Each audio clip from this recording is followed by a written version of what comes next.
अरे श्रीमती जी कुछ तो सस्ता लो।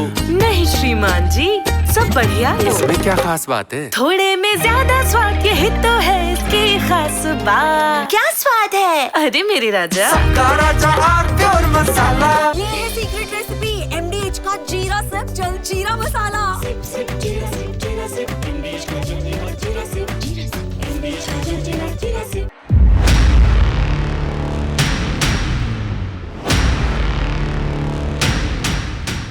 नमस्कार, देश की बात में आप सभी का बहुत स्वागत है, अभिनंदन है।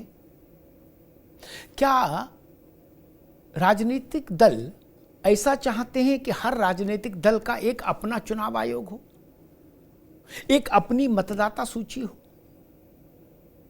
क्या पार्टी की सदस्यता सूची और मतदाता सूची को एक तराजू पर तौलना चाहते हैं राजनीतिक दल? चुनाव आयोग ही चुनाव संपन्न कराएगा, स्वाभाविक है। और अगर कुछ राजनीतिक दल ये कहें कि हमें किसी भी सूरत में चुनाव आयोग पर भरोसा नहीं, तब क्या स्थिति पैदा होगी? हमको ईवीएम पर भरोसा नहीं, हमको वोटर लिस्ट पर भरोसा नहीं, हमको आयोग पर भरोसा नहीं, हमको मुख्य चुनाव आयुक्त पर भरोसा नहीं, हमको सरकार पर भरोसा नहीं, फिर किस पर भरोसा होगा? फिर तो एक ही बात बचती है कि आप अपना आयोग बनाएंगे क्या? अपनी सील मुहर, अपना लेटर हेड बनाएंगे और उस पर जीत के सर्टिफिकेट जारी करेंगे? ऐसा करने की इच्छा है क्या किसी की? ये बात मैं यूं ही हवा में या हास्य बोध के लिए नहीं कह रहा। स्थितियां विकट हो रही हैं। काशी में, बनारस में 2024 के लोकसभा चुनाव में भी नरेंद्र मोदी जीते भाजपा के उम्मीदवार के तौर पर लोकसभा में। लेकिन अभी 2-4 दिन पहले वहां समाजवादी पार्टी और कांग्रेस के नेताओं ने उस वक्त के कांग्रेस के प्रत्याशी अजय राय जो पराजित हुए थे और इस वक्त वो प्रदेश के अध्यक्ष भी हैं कांग्रेस के, उनको बुला के हार फूल माला पहना के उनकी आरती करके अगरबत्ती धुआं दिखा के मिठाई खिला के घोषित कर दिया कि अब ये सांसद है, और ढोल वगैरह भी बजवा दिए। तो बात यहां तक तो आई गई कि सांसद को निर्वाचित घोषित करने का अधिकार चुनाव आयोग का है कि ये व्यक्ति चुनाव जीता, इसका सर्टिफिकेट चुनाव आयोग देगा। लेकिन अब ये काम राजनीतिक दलों के कार्यकर्ताओं ने ले लिया ढोल वालों के साथ। इसलिए मैं कह रहा हूं कि बिहार से जो प्रक्रिया शुरू हुई वोट की जांच पड़ताल की, वोटर लिस्ट की, उसने तमाम चीजें और भी उसके चलते उलझी हैं। वोटर लिस्ट स्थिर नहीं रह सकती, ये बात सुप्रीम कोर्ट भी मानता है। रहनी भी नहीं चाहिए वोटर लिस्ट स्थिर।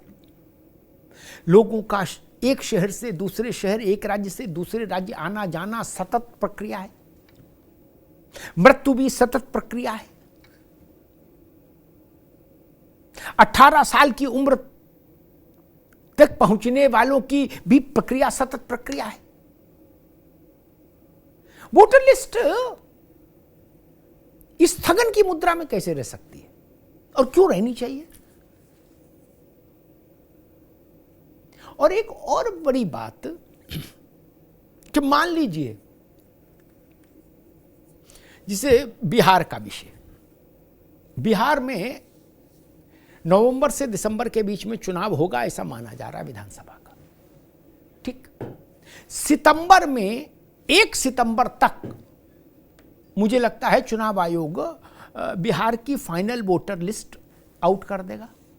ठीक, अब 1 सितंबर से और दिसंबर की कोई तारीख मान लीजिए, नवंबर की कोई तारीख मान लीजिए, जब वोट हो रहा हो बिहार में, ठीक, तो 3 महीने का समय होगा, लगभग 90 दिन का। उस 3 महीने में क्या बिहार में मृत्यु स्थगित रहेगी? नहीं। लोगों का जीवन प्राणांत होगा,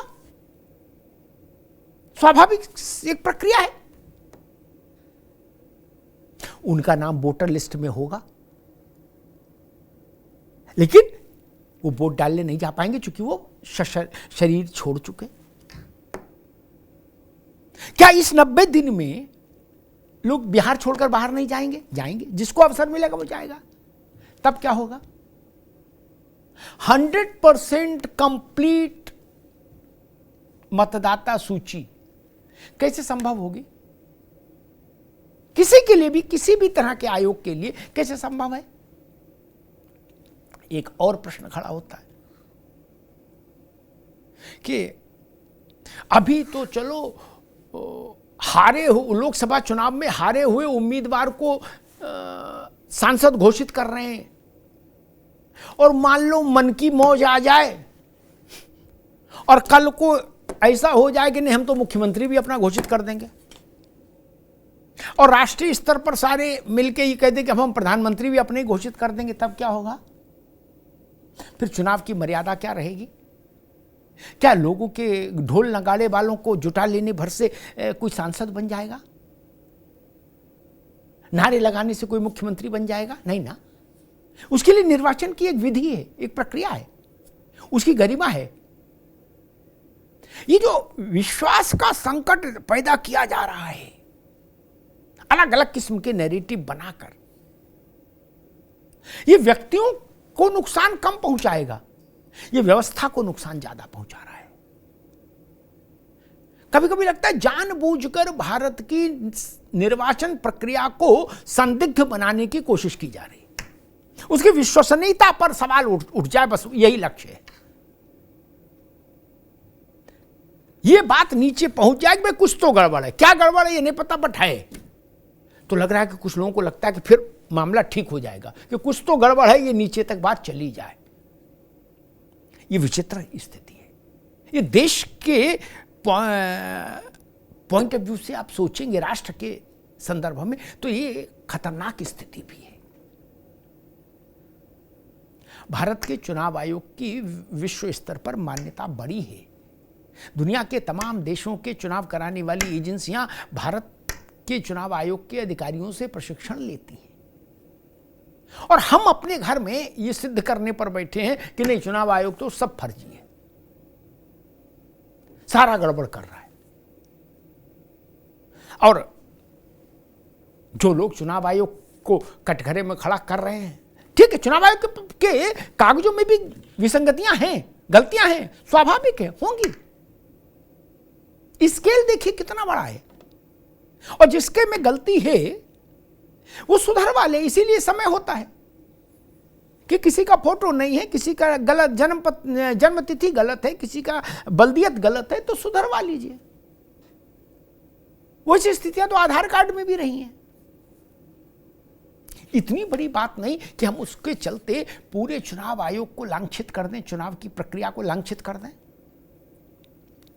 एक बात बताता हूं आपको, बनारस में भेलूपुर इलाके में एक पते पर 50 वोट 47 वोट रजिस्टर्ड हुए।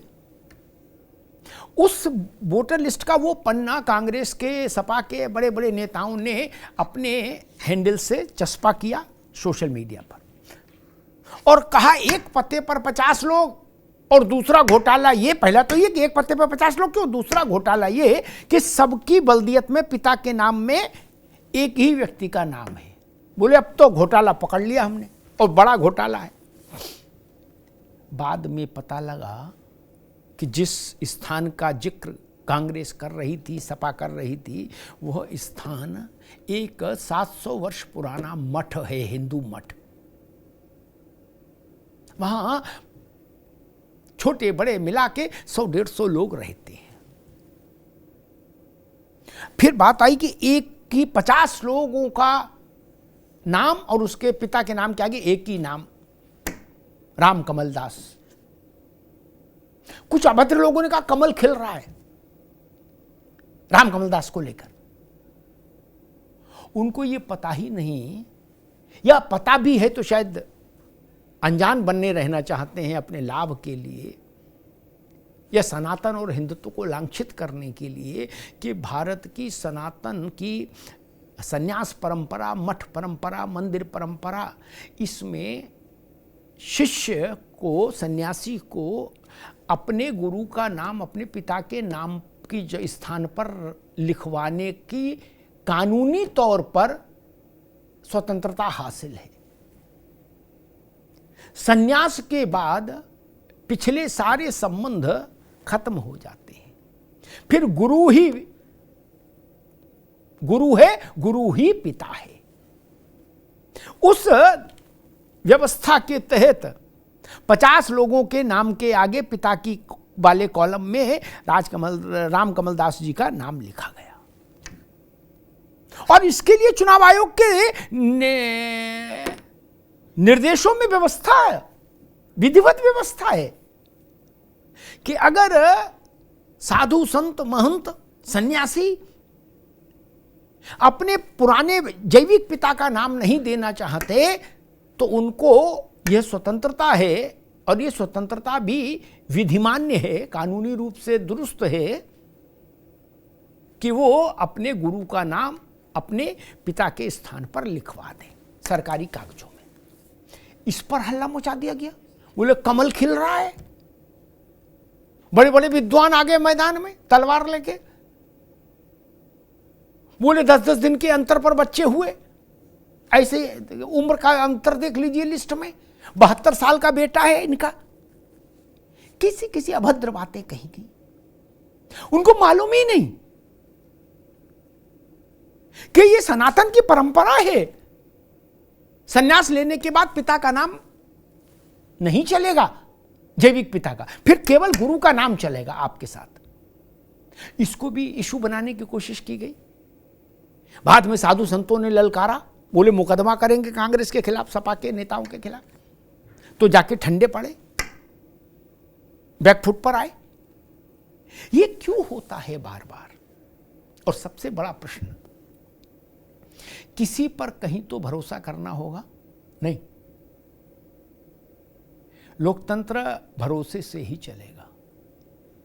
आपको किसी पर भरोसा नहीं और आप कहते हो देश आप पर भरोसा करे, ऐसा कैसे हो सकता?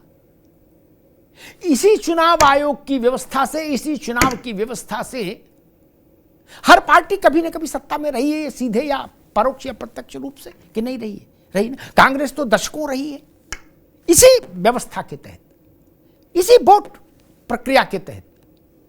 तब अच्छा था, अब आप सत्ता से बाहर हैं तो अच्छा नहीं है। कड़वा कड़वा थू और मीठा मीठा गप, ये नहीं चलेगा। धन्यवाद।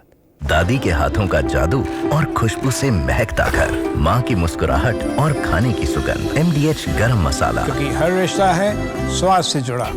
थोड़े में ज्यादा स्वाद, यही तो है इसकी खास बात। वाओ मम्मा, क्या स्वाद है। अरे मेरे राजा, का राजा आरती और मसाला